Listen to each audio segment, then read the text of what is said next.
He taught a machine to think. Now, that machine is winning Nobel Prizes. This is the story of Demis Hassabis, the man who is building the mind of the future, an architect of intelligence itself. But to understand the future he's creating, you first have to understand his past. It begins not in a sterile laboratory, but in the vibrant multicultural streets of North London. Born to a Greek Cypriot father and a Singaporean Chinese mother, Hassabis grew up in a home that was a fusion of cultures and ideas. His parents were creative, bohemian types who ran a toy shop. It was an environment that encouraged not just playing, but inventing. If a toy was missing a piece, he wouldn't discard it. He'd invent a whole new game around it. He saw systems everywhere, and nothing was more captivating than the ancient game of chess. He started playing at age 4. By 8, he wasn't just playing, he was winning. He used his tournament prize money to buy his first computer, a ZX Spectrum. And in that moment, two worlds collided: the ancient strategic intelligence of chess and the nascent computational power of a machine. He was obsessed with one question: how could this box of wires and plastic be made to think? How could it learn to play a game like chess, to strategize, to win? By 13, he was a chess master, the second best player in the world under 14. He tapped into England's junior teams, traveling the world, facing down intense pressure.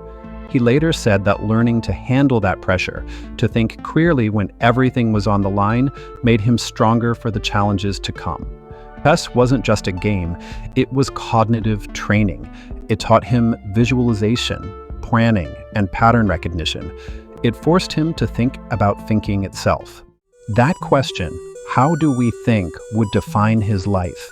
At 16, he finished his A-levels 2 years early. Cambridge University told him he was too young to enroll. So in his gap year, he walked into the offices of Bullfrog Productions, one of the hottest video game companies on the planet. He got a job, and at just 17 was working alongside the legendary designer Peter Molyneux. Together, they co-created the blockbuster hit Theme Park. The game was a phenomenon. It sold millions of copies and inspired an entire genre. It made Hassabis enough money to pay for his entire Cambridge education. After graduating with a top degree in computer science, he founded his own company, Elixir Studios.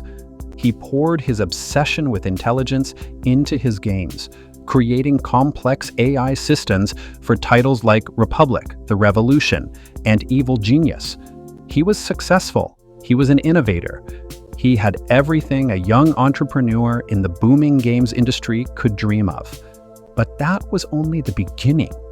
For Hassabis, the AI in his games was a clever illusion. It was a set of sophisticated rules designed to imitate intelligence, but it couldn't learn, it couldn't adapt, it couldn't create something truly new. He had pushed scripted AI to its limits and found a wall. He knew the answer he was looking for wasn't in a computer, not yet. It was inside our own heads. So he made a decision that baffled everyone. At the peak of his success, he shut down Elixir Studios. He quit the games industry, walking away from the money and the fame, and went back to university. He dove headfirst into the world of cognitive neuroscience, determined to understand the blueprint of intelligence itself, the human brain. He pursued a PhD at University College London, focusing on the hippocampus, the seahorse-shaped region of the brain responsible for memory. His research led to a stunning landmark discovery. Scientists knew the hippocampus was crucial for remembering the past. Hassabis proved for the first time that patients with damage to their hippocampus also couldn't imagine themselves in new, future scenarios. The implications were profound. Memory wasn't a dusty old videotape you simply replayed. And imagination wasn't some separate magical process. They were two sides of the same coin. Our brain builds memories by stitching together bits of information. It uses that very same construction process to imagine the future. This was the key. This was the insight he had been searching for. To build a truly intelligent machine, it wasn't enough to feed it massive amounts of data. You had to give it a way to construct, to simulate, to imagine possible futures. And that was the idea that would change the world. In 2010, Hassabis founded a small London startup with his university friend Shane Legg and childhood friend Mustafa Suleiman. Its mission was so ambitious, so audacious, it sounded like pure science fiction. DeepMind. Their goal was simple to state and almost impossible to achieve: solve intelligence, and then use that intelligence to solve everything else. They started in the digital playgrounds of old Atari games. They combined two existing ideas into a powerful new one: deep reinforcement learning. Think of it like teaching a dog a new trick. A dog tries something, and if it gets closer to the goal, you give it a treat, a reward. Neural networks, the deep part, acted like a powerful brain, and reinforcement learning was the system of rewards that guided it. They created an AI that could learn to play games just by looking at the pixels on the screen and the score. No instructions, no pre-programmed rules, just raw input, trial and error on a massive scale. It learned Pong. Then it learned Breakout, discovering on its own that the best strategy was to tunnel up the side and bounce the ball behind the bricks. It became the world's best Space Invaders player in 30 minutes. The world wasn't paying much attention, but inside the tech industry, people were taking notice. In 2014, Google came knocking. They acquired DeepMind for over $500 million, giving Hassabis the one thing he desperately needed: near limitless computational power, the resources to chase his ultimate ambition. The target was no longer Atari, it was Go. The ancient Chinese board game is elegantly simple in its rules, but mind-bogglingly complex in its possibilities. There are more possible configurations on a Go board than there are atoms in the known universe. For centuries, Go was seen as the pinnacle of human intuition, strategy, and abstract thinking. Experts believed a computer beating a human world champion was at least another decade away. DeepMind built AlphaGo. In March 2016, the world watched as AlphaGo faced Lee Sedol, a living legend of the game, a national hero in South Korea, in a televised 5-game match. This wasn't just man versus machine. It was intuition versus calculation, art versus logic. In Game 2, AlphaGo made a move 37. It was a move so strange, so alien, so unexpected that seasoned commentators were left speechless. They thought it was a mistake, a glitch. It was a move with a 1 in 10,000 chance of being selected by any human player. Lee Sedol, the master of a 3,000-year-old game, was so stunned he physically stood up and left the room to compose himself. AlphaGo hadn't just calculated. It had shown something that felt like creativity. It had found new knowledge in a game humans had studied for millennia. It won the match, 4-1. The decade-away milestone was achieved, live in front of 200 million viewers. Overnight, the world woke up to the true power of artificial intelligence. But that was only the beginning. For Hassabis, games were never the goal. They were the training ground, the ultimate proof of principle. He immediately pushed his team further. What if an AI could learn without any human input at all? That led to AlphaZero, a new program that learned Go, chess, and shogi simply by playing millions of games against itself. Within hours, it became the strongest player in history for all 3 games, discovering strategies that grandmasters are still studying today. Then came MuZero. It could master those same games, but this time without even being told the rules. It learned the dynamics of its world as it went along.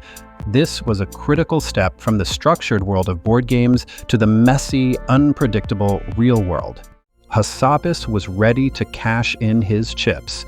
He turned DeepMind's attention from games to one of the oldest, most complex problems in all of science: protein folding. Proteins are the microscopic machines that drive nearly every biological process. They start as long strings of amino acids, and their function is determined by the incredibly complex 3D shape they fold into. For 50 years, predicting that shape from the string was a grand challenge of biology. Cracking it would unlock new ways to fight diseases, from Alzheimer's to cancer to COVID-19. Using the same core principles that mastered Go, DeepMind built AlphaFold. The results, when they were released, were revolutionary. AlphaFold began predicting protein structures with an accuracy so high it was comparable to years of painstaking, expensive lab work. DeepMind didn't hoard this breakthrough. They put their predictions, hundreds of millions of them, into a public database free for every scientist in the world to use. It has been called the single biggest contribution AI has made to science. It's helping researchers develop malaria vaccines, design enzymes that can break down single-use plastics, and understand antibiotic resistance. In 2024, Demis Hassabis and his colleague John Jumper were awarded the Nobel Prize in Chemistry.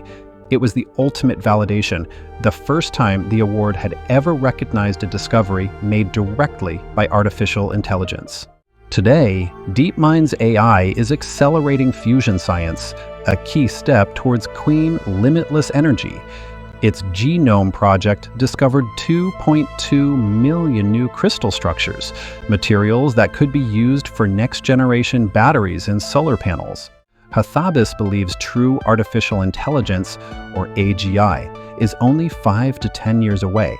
He speaks of a future of radical abundance, where AGI helps us cure all disease, restore our planet's ecosystems, and even end global conflict over resources. But he is also one of its most prominent voices of caution. He signed a public statement declaring that mitigating the risk of extinction from AI should be a global priority alongside other societal-scale risks such as pandemics and nuclear war. He understands the dual-use nature of his creation. An AI that can design a life-saving drug could also be used to design a devastating bioweapon. He is in a race not just to build the future, but to ensure that we survive it. The boy who was fascinated by how a machine could play chess now grapples with how that machine will coexist with its creators. His journey has taken him from games to the brain, to the very building blocks of life. Demis Hassabis believes AI will be the most important invention in human history. He says, if we get it right, it can be a universal tool to help humanity flourish like never before. What do you think is the biggest promise or the biggest peril of AI? Let us know your thoughts in the comments below. And for more stories of the people shaping our modern world, make sure you like this video, subscribe to Modern Biography, and hit that notification bell.